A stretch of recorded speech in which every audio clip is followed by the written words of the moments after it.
গুনাহের সব থেকে বড় কারণ হচ্ছে নফসানি খাহেসাত তথা মন যা চায় তাই করা, বাস্তবায়ন করা। এই নফসের কারণে মানুষ চারিত্রিক অপরাধে জড়িয়ে পড়ে।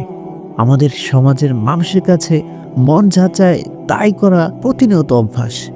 এই মনের চাহিদার কারণে কত মানুষ ঘর ছাড়া, কেউ আবার নেশাগ্রস্ত, আবার কেউ সব কিছু হারিয়ে পাগল হয়ে রাস্তায় ঘোরাঘুরি করছে। শয়তানের সব থেকে বড় সফলতা হচ্ছে মানুষকে মন চালিয়ে মন্দ কাজে লিপ্ত করা। আন আবি হুরায়রা রাদিয়াল্লাহু তাআলা আন্না রাসূলুল্লাহি সাল্লাল্লাহু আলাইহি ওয়াসাল্লাম قال حجبت النار بالشهوات وحجبت الجنة بالمكاره।